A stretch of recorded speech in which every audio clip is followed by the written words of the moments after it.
Bismillahirrahmanirrahim. Assalamualaikum warahmatullahi wabarakatuh. Selamat datang di channel Edukasi Pendidikan Nusantara, channel yang menghadirkan edukasi-edukasi yang bermanfaat untuk di seluruh Nusantara Indonesia tercinta kita. Pada saat ini saya akan membahas tentang kriteria ibadah yang baik. Allah Subhanahu wa Ta'ala tidak akan memerintahkan kepada manusia kecuali di dalamnya ada kebaikan-kebaikan dan kemaslahatan untuk manusia. Dan sebaliknya Allah Subhanahu wa Ta'ala tidak akan melarang untuk melakukan sesuatu kecuali di dalamnya ada sesuatu yang merugikan untuk manusia itu sendiri. Orang-orang yang selalu memperhatikan dan memprioritaskan perintah Allah Subhanahu wa Ta'ala, maka dialah orang yang paling banyak memperoleh kebaikan-kebaikan dari Allah Subhanahu wa Ta'ala. Ada dalam satu riwayat, ada seorang Nabiullah dalam satu munajatnya mengungkapkan tentang sebab hikmah diciptakannya neraka dan surga itu. Hamba Allah ini pun bermunajat, "Ya Allah, Engkau yang menciptakan manusia, menghidupkan, menjaga dan memeliharanya.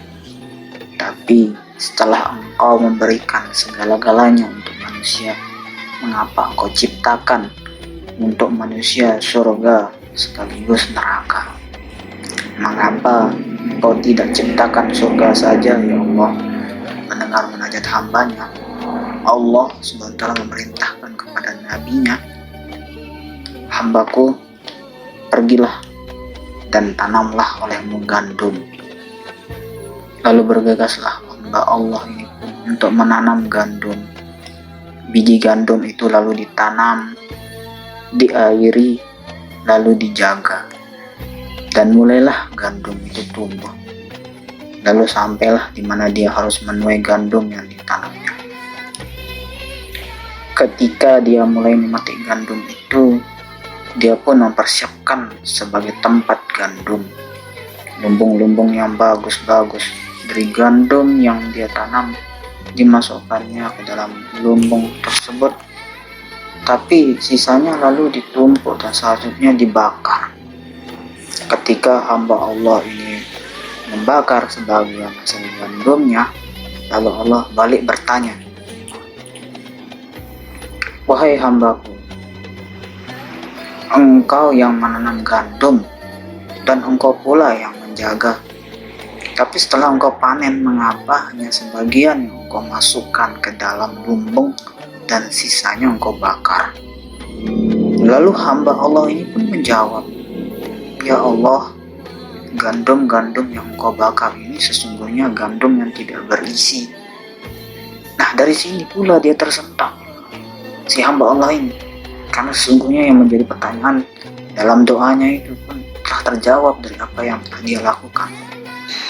Atas dasar ini tentu sebagai hamba Allah Subhanahu wa Ta'ala hendaknya memahami dan mengerti apa yang sesungguhnya tugasnya, kewajiban kita ini ketika hidup di dunia ini.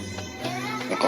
Allah Subhanahu wa Ta'ala pun juga berfirman di dalam surah Al-Mulk ayat 2 yang artinya, "Dialah Allah yang menciptakan mati dan hidup untuk menguji engkau, mana di antara kalian yang paling bagus amalnya." Dari sini Allah Subhanahu wa Ta'ala memberikan hidup di dunia tidak lain untuk memilih mana di antara kita ini yang dipenuhi dengan ibadah dan mana manusia yang pantas dimasukkan ke neraka. Sahabat-sahabat Nabi Muhammad SAW pun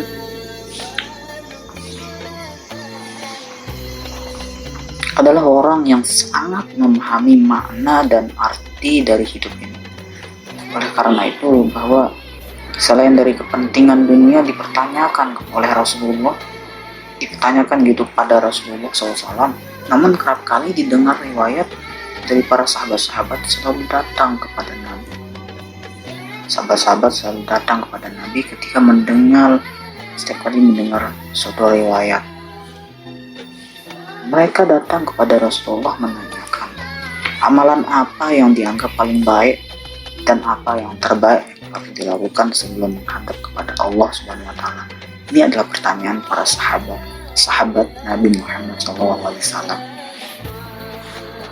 Melalui generasi yang terus-menerus, orang-orang yang selalu memikirkan akan kemaslahatan, kebaikan dirinya dan juga orang lain, selalu mencari makna ibadah yang terbaik. Dalam hal ini, Imam Ibnu Qayyim Jauzi memberikan satu keterangan yang sangat menarik untuk kita lakukan di dunia ini, sehingga kita termasuk orang yang meraih kebaikan-kebaikan dan keuntungan-keuntungan yang besar. Salah satunya yang diberikan oleh Imam Ibnu Qayyim Al-Jauzi adalah yang pertama, suatu amaliyah ibadah itu akan menjadi baik di sisi Allah Subhanahu wa taala apabila ibadah yang dilakukan ini adalah ibadah yang paling berat diperintahkan oleh Allah Subhanahu wa taala.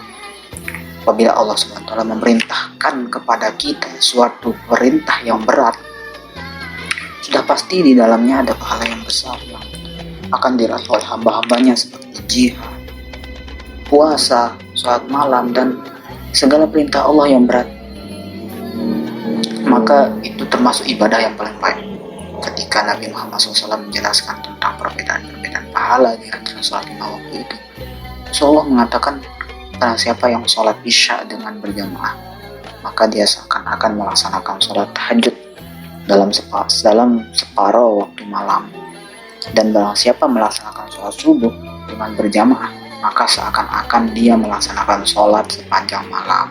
Ini yang diberikan oleh Imam Ibnu Qayyim Al-Jauzi.